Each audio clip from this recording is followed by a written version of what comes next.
In this module, we shall discuss about central bank.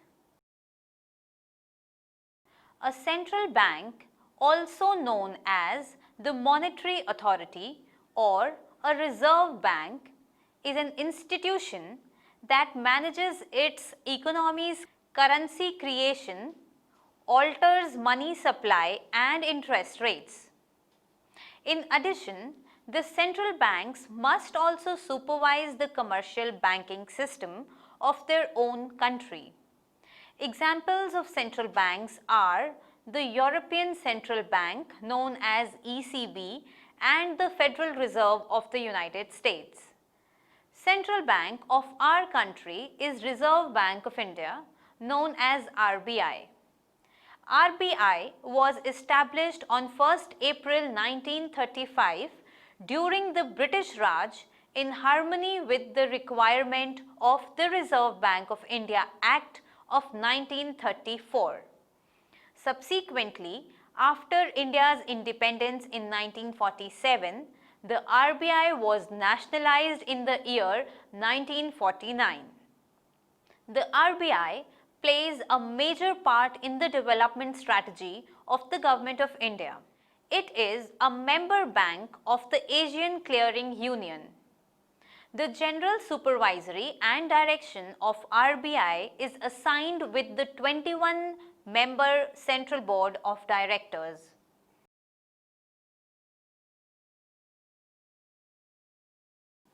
After studying this module, you shall be able to know about the central bank of the country, know about the structure of Reserve Bank of India, identify its functions and policies, evaluate the open market operations. Now, we will talk about the role and the main functions of RBI. The traditional functions of RBI. Traditional functions are those functions which every central bank must perform. These functions are basically harmonized with the objective for which the RBI is set up. They encompass the below tasks. First, issue of currency notes. The RBI has the sole right or authority or monopoly of issuing currency notes except 1 rupee note and the coins of smaller denomination. These currency notes are legal tender issued by RBI and are in denomination of rupees 2, 5, 10, 20, 50, 100, 5,000 and 1,000. The RBI has control to issue and pull back as well as even to trade these money notes for different divisions. It issues these notes against the security of gold bullion, foreign securities, rupee coins, trade bills and promissory notes, and Legislature of India bonds. Second, bankers to the other bank. The RBI, being an apex establishment, has compulsory forces to guide, help and direct other banks in the economy. The RBI can control the volume of banks' holds and permit different banks to make credit in that extent.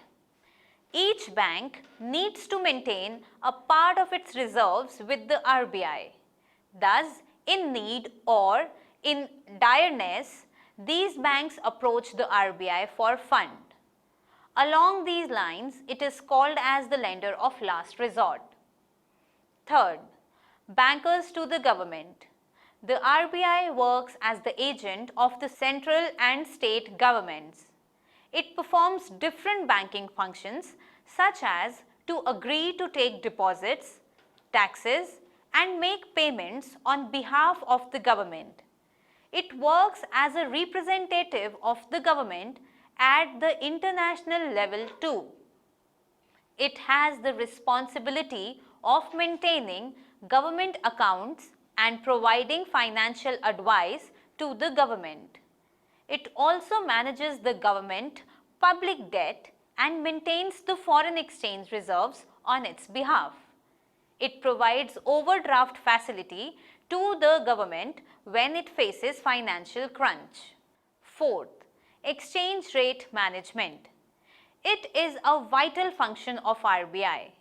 In order to maintain stability in the external value of rupee, it has to prepare domestic policies in that direction.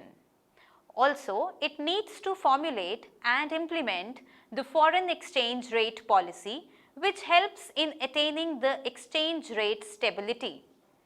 In order to do this, the RBI has to bring demand and supply of the foreign currency close to each other. Fifth, credit control function. The commercial banks of the country makes credit in accordance to the demand in the economy. But if this credit creation is not checked or is not regulated properly, there can be situations of economy going into inflationary cycles. On the other credit creation is below the required limit, then it harms the growth of the economy. The RBI thus must aim for growth that has stable prices and controls the credit creation capacity of other commercial banks with the help of numerous credit control tools. Sixth, supervisory function. The RBI has been entrusted with major powers for supervising the banking system of the country. It has authorities to issue license for establishing new banks, to open new branches, to decide the minimum reserves, to review functioning of commercial banks in India and abroad, and to guide and direct the commercial banks in India. It can have periodical inspections and audits of different commercial banks. Developmental or promotional functions of RBI. In addition to these traditional functions, the RBI has to perform several other functions which are country specific and changes according to the requirement of the economy. The RBI has been performing its function of that of a promoter of the financial system since its initiation. Certain main development functions of RBI are as follows. First, development of the financial system. The financial system includes the financial institutions, financial markets, and financial instruments. The sound and proficient monetary system is a prerequisite for the rapid economic development of the country. The RBI has encouraged establishing of main banking and non-banking institutions to supply to the credit needs of different sectors of the economy. Second, development of agriculture. RBI has to provide special attention for the credit need of agriculture and its related activities as India is an agrarian nation. RBI has made success in rendering services to the needs of agriculture sector by increasing the flow of credit. The regional rural banks, Agriculture Refinance and Development Corporation and the National Bank for Agriculture and Rural Development are some of the RBI's efforts in this direction. Third, provision of industrial finance. Rapid industrial growth is the key to faster economic development. For this, the RBI has made adequate and timely access of credit to small, medium and large industries and has always been contributory for setting up the special financial institutions like ICICI Limited, IDBI, SIDBI, Exim Bank, etc. Fourth, provisions of training. The RBI has always tried to provide essential training to the staff of the banking industry. For this, it has established bankers training colleges at various places like the National Institute of Bank Management, Bankers Staff College, College of Agriculture, Banking, etc. Fifth, Collection of data. The RBI must collect, process and disseminate the statistical data on numerous topics in its capacity as being the apex financial institution. These include the data on interest rate, inflation, savings and investments. These data are useful for policymakers and researchers. Sixth, publication of the reports. RBI has a distinct publication division which collects and publishes data on various sectors of the economy. These reports and bulletins are published regularly. The public too has access to this information at cheaper rates.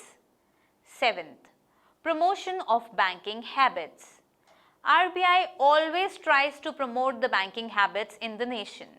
It institutionalizes the savings and takes steps for expanding the banking network.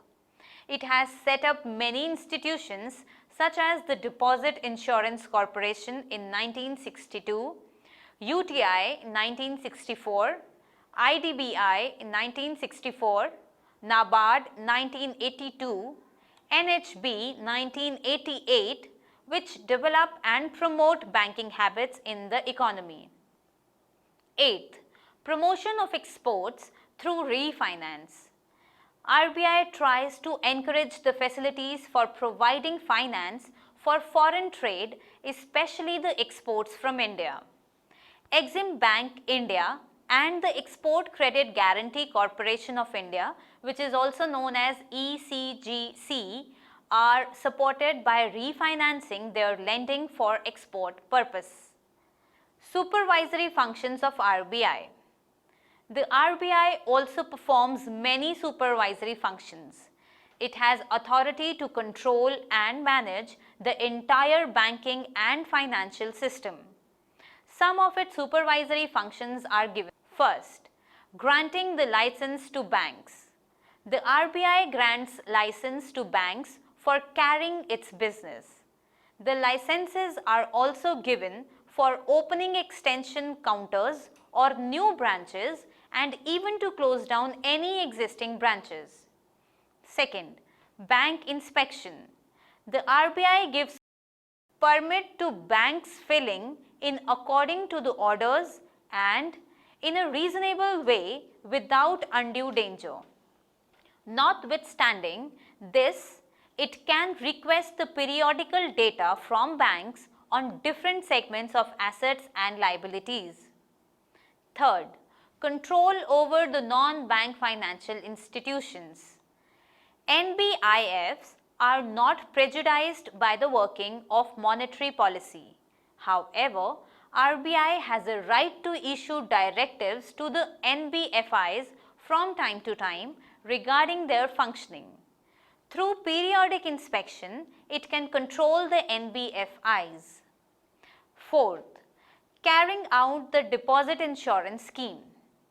RBI has set up the Deposit Insurance Guarantee Corporation to protect the deposits of small depositors. All bank deposits below rupee 1 lakh are insured with this establishment. The RBI also works to implement the deposit insurance scheme in case of a bank failure.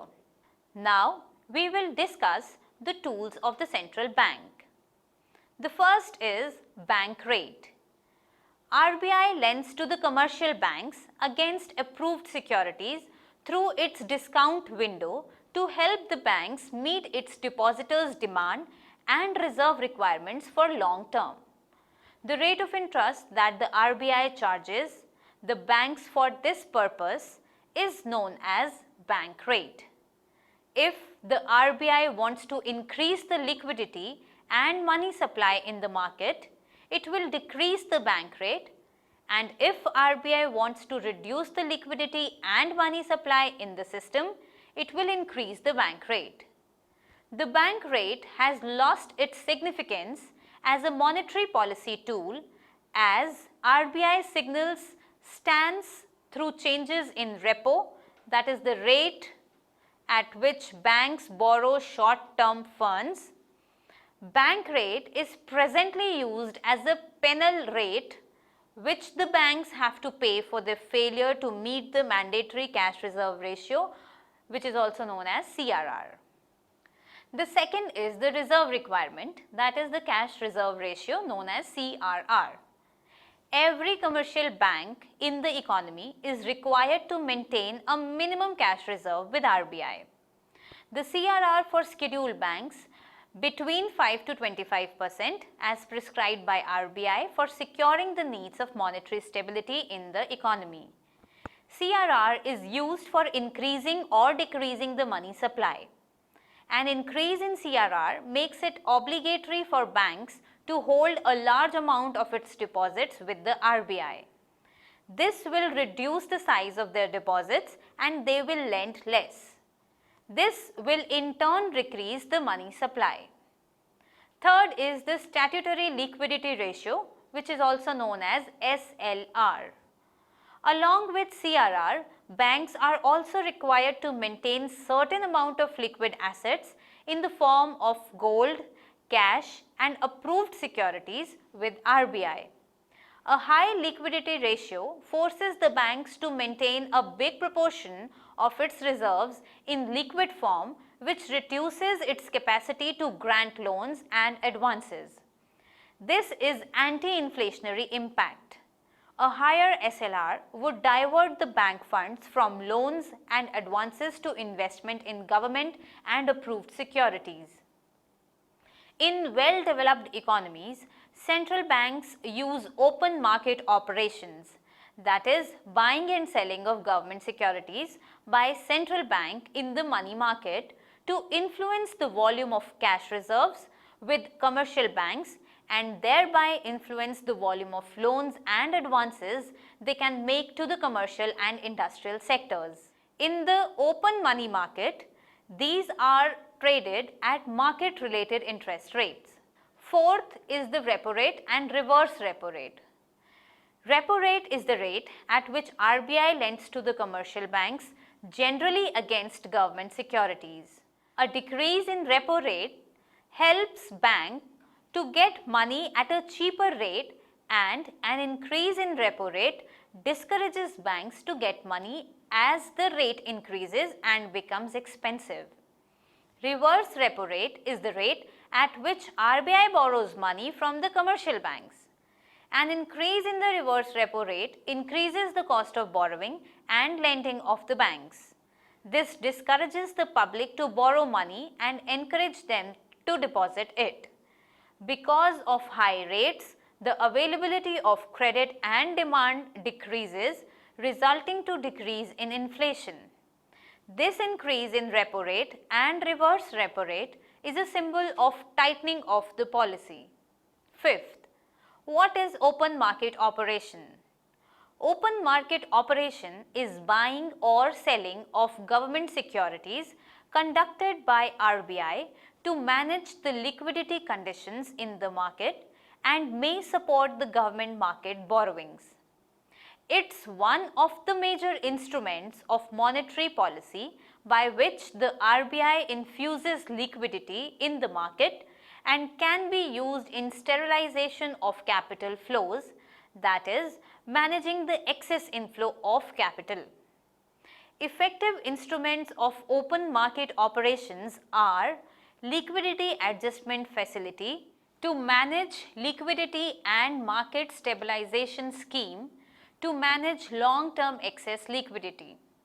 Two rates constitute the LAF system, repo and reverse repo rate. Repo rate is used for daily injection of liquidity and reverse repo is used for daily absorption of securities.